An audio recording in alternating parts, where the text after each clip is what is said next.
State your name and spell for the record.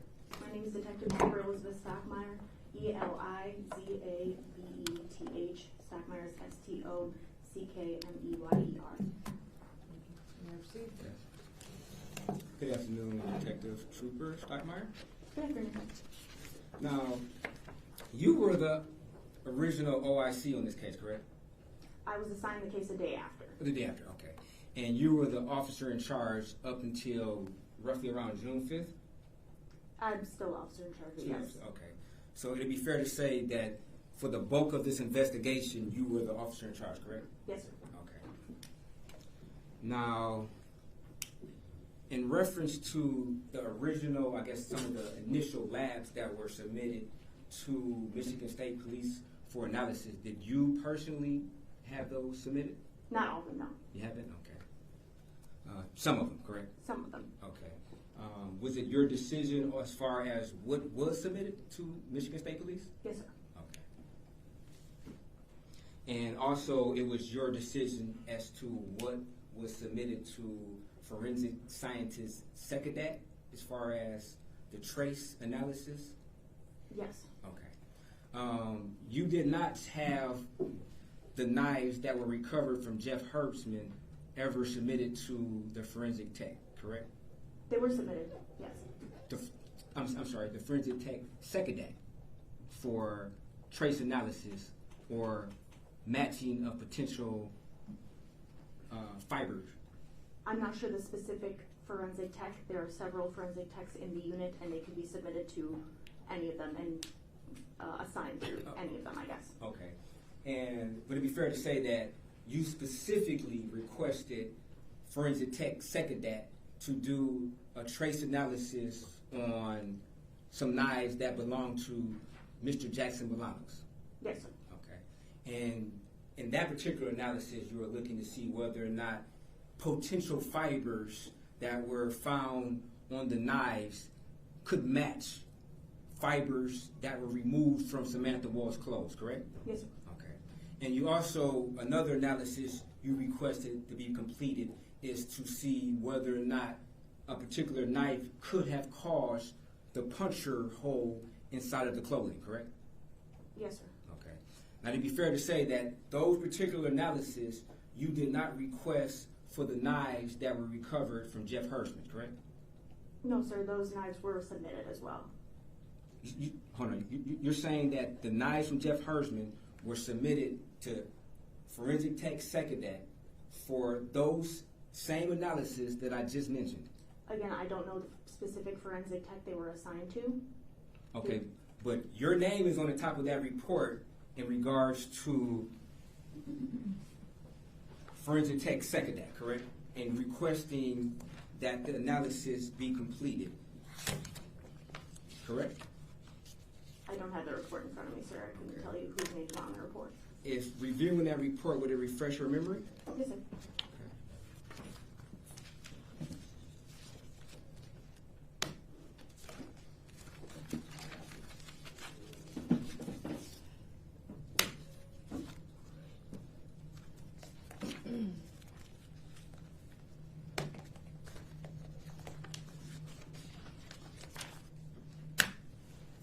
I'm showing you what is People's Exhibits 115 and 116, which is record number 25 and record number 21, respectively.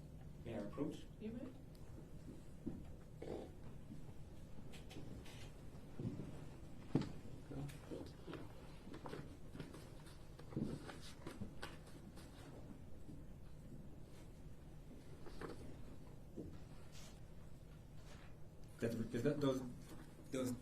Those reports refresh your memory.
agree that these particular analysis were requested by yourself, correct?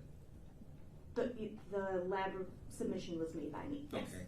And these were lab reports that contain information about an analysis of determining whether or not certain fibers that were contained in, or potential fibers that were contained in Mr. Jackson-Bolanos' knives matched fibers that were removed from the clothing of Samantha Woll, correct?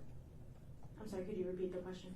You would agree that this report contains an analysis of whether or not certain potential fibers that were removed from a knife belonging to Mr. Jackson-Bolanos matched fibers that were removed from clothing of Samantha Woll. Yes. Okay. And you also agree that there's another report that contains information on an analysis of whether or not a particular knife could have caused or contributed to some of the cuts that were contained in the clothing of Samantha Woll, correct? Yes. Okay. And you would agree that you did not request the same type of analysis on the knives that were recovered from Mr. Herbstman? No, sir. They were not requested. Okay, thanks. To be clear. Okay, thank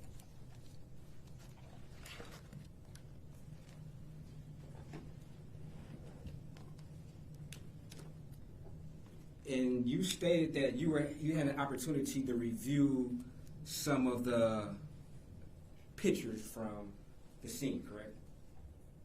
I didn't The say scene that just of now. 1366 Joliet, correct? Yes, I have reviewed photos. And you also testified at one point in time that you performed some type of test on November the 9th of their ADT system, correct? Yes. Okay. And the purpose of doing that particular test is to see how far one would have to be inside of the apartment in order to, I guess, trigger the motion sensor of the ADT system, correct? Yes. Okay. And contained in some of those photographs, there was a footprint that looked like it was going towards the rear of the house. Remember that? I remember there's a footprint. I do not remember the direction that it appeared to be going in. Okay. And you agreed that that particular footprint would have been at the threshold in order to activate the motion sensor of that ADT, correct? I don't recall. You don't recall? Okay. You don't recall saying that, or you don't recall if it's true? I don't recall where the footprint was. Okay, let me just go to on Exhibit 10.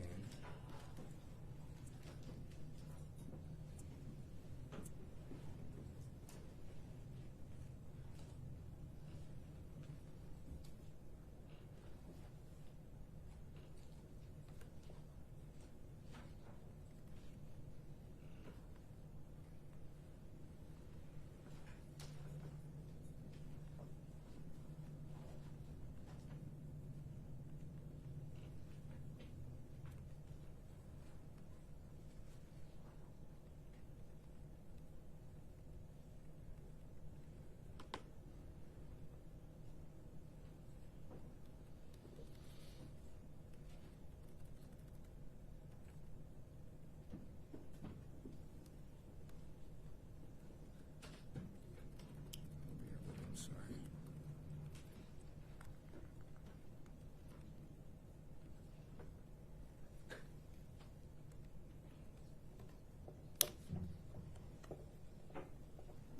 Publishing slide 284 of Exhibit 10.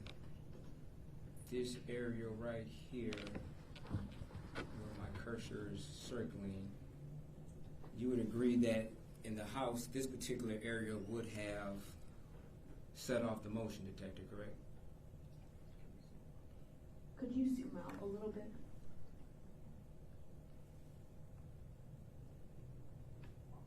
Yes, it appears to be in the vicinity of where the sensor would have been triggered.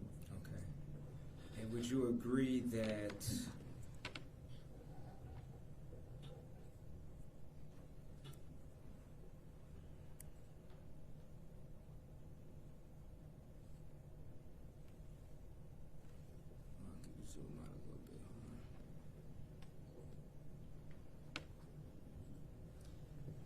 Would you agree to the right of this screen, at the end of this, what appears to be some type of wall, that also would trigger the motion sensor?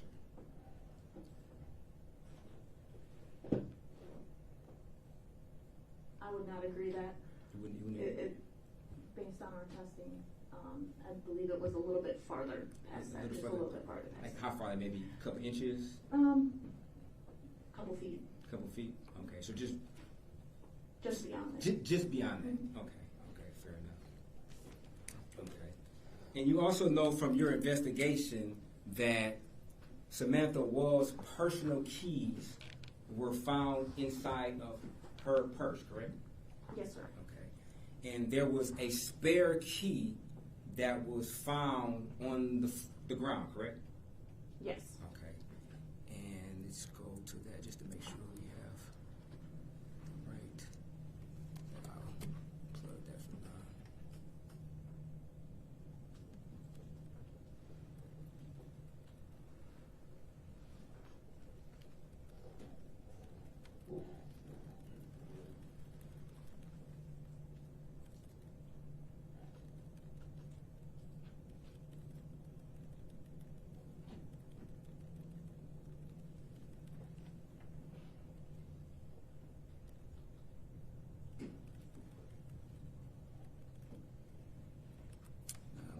Going to slide number 227 and exhibit 10. Would this happen to be the spare key that was found? Yes. Okay. And you would also agree that there was a lockbox outside, correct? Yes. Okay. And that lockbox that was on the door was empty, correct? Correct. Okay. And in fact, the lockbox already had the passcode pushed in, so when responding officers pushed the latch, it came right open without having to enter a code, correct? I don't recall if what number or what passcode was on there, but it was unlocked. Okay. Do you know that when the detectives tried to press the latch on the lockbox, it came right open without having to enter the numbers? I know it was unlocked, yes. Okay.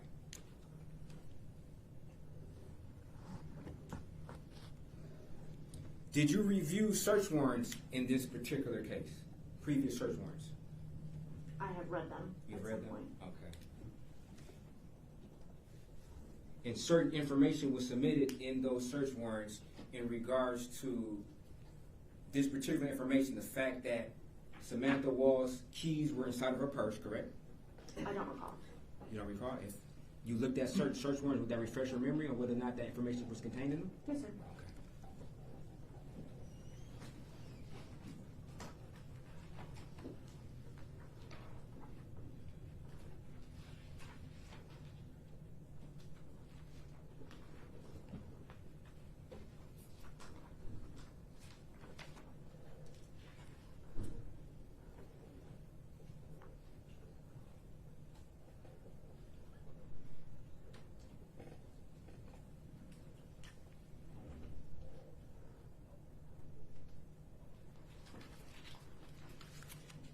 May I approach?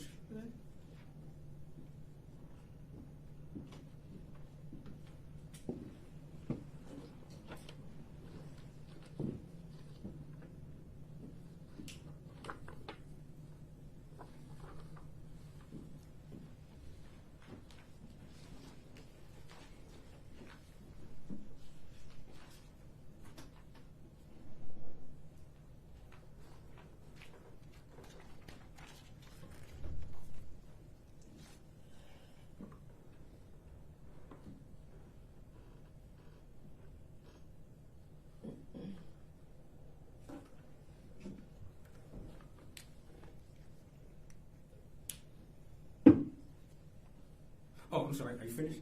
Yes. Oh.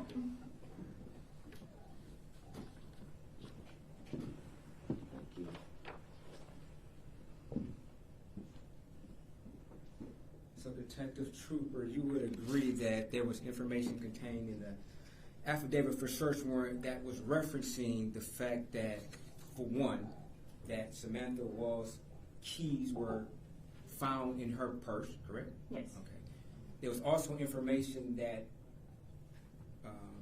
elicited or outlined, that this particular lockbox was empty, correct? Yes. Okay. And there was also information in the search warrant that says that it's reasonable for a person who's intimate with Samantha to have knowledge about that particular lockbox, correct? Yes.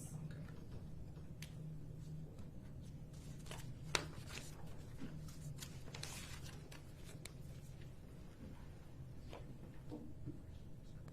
Oh, I'm sorry.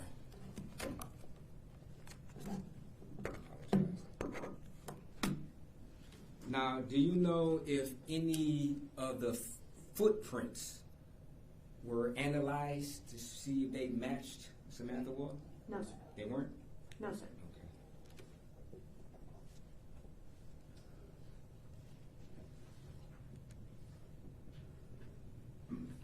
Okay. And another, when you performed your ADT test on November the 9th, you never tried to figure out how long it would take for the system to go into idle mode after there was motion, correct? No, sir. Okay. But at that point in time, you were aware that her system went into idle mode at 1:24 a.m. on October the 21st, correct? Yes. Okay.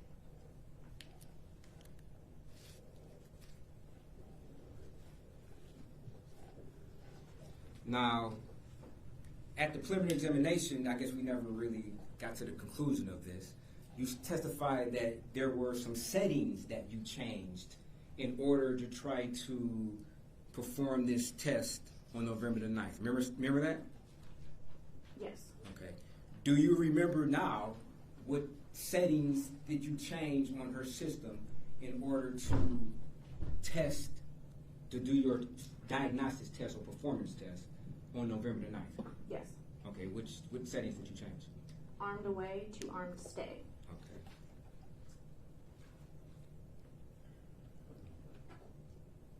Now, armed away to armed stay, is that a setting or is that just a alarm feature of where you can either stay or be away? Is that actually a setting? I don't know the specific language that would be used for it, but it is something that you can change within the app. Okay. Armed away versus armed stay. Okay. So you had access to her app? Via her phone. Okay.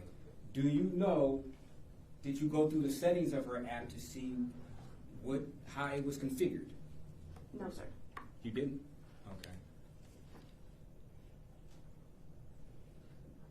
So do you know whether or not there is settings within the app where a user can define how long it takes for the system to go into idle mode after motion being detected? No, sir. You don't know it? Or that's not it? I don't know that. Okay.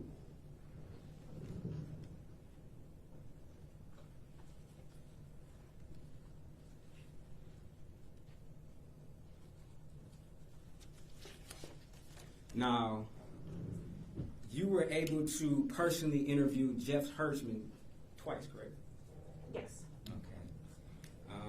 And you went up to Kalamazoo to interview him after you heard of some type of admission through the 911 call, correct? Yes, sir. Okay. And when he was there, you personally called his parents, correct? Yes. Okay. And you allowed him to talk to his parents on speakerphone, correct? Yes. Okay. And there was, he didn't, at that point in time, he didn't even know who his lawyer was, correct? I don't recall. Okay. There was conversation with him and his parents about him getting, or for them to contact the lawyer that they got for him, correct? I don't remember the specific conversation. You don't remember the specific conversation? Okay. Did you write any notes down? I wrote a report, sir. Okay. And looking at your report, refresh your memory of what was said, possibly? Yes, sir. Okay. Do you have a copy of your report? Not with me right now. Did you review your report prior to coming to testify to that? Yes, sir. Okay. But you didn't review that portion? I don't recall. Okay. Did you have an opportunity to watch this interview video of him being in Kalamazoo after the interview? After the interview, yes. Okay. And you would agree at some point in time he removed his shoelaces because he made some type of comment about him having bad thoughts about maybe harming himself while being in the police station. You remember that though, right? No, I don't. You don't remember that? I don't remember specific statements, no. Okay. If you saw that portion again, would it refresh your memory? Yes, sir. Okay.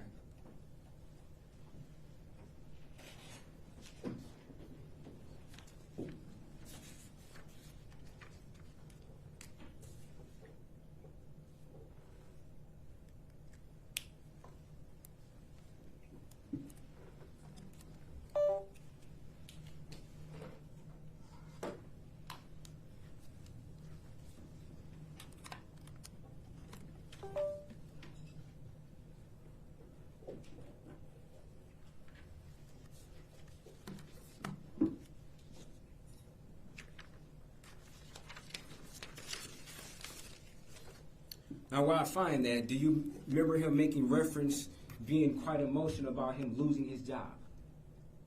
About him thinking he's going to lose his job? Yes. Okay.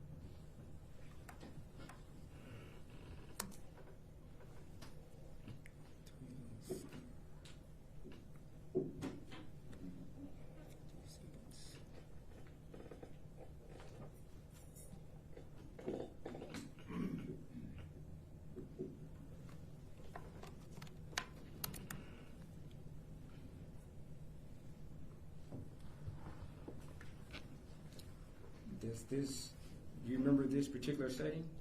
Yes. Okay, and this is the interview of Mr. Hirschman? Yes. Okay. I'd like to publish defense proposed exhibit number, portions of it. Was this admitted previously?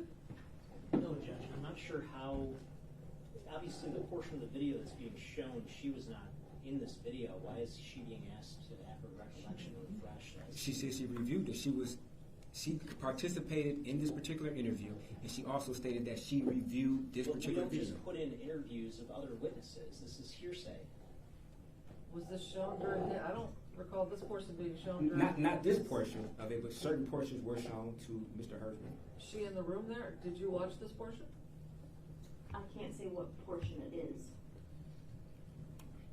I mean, I can show her out the presence of the jury if that would help her refresh her memory. Well, this should have been done with Jeff Hirschman. It's not admissible at this point. Anything can be used to refresh her memory. Well, even anything that he said, it should have been brought out during his testimony, not during this witness's testimony. Right, but I mean, if it refreshes her memory on what was said, it can. Did you ask him about this during his testimony? Did I ask him about this particular question? Yeah. No. Then this is hearsay. How's it hearsay on what was actually done, not said? It's not hearsay. It's not a statement. Hearsay must be a statement, out of court Well, statement. you're saying something that he's saying on the video. No, I'm not saying what he said. What was done? An action, not a statement. Well, let's excuse the jury. I'm going to see what this is before I can make a ruling.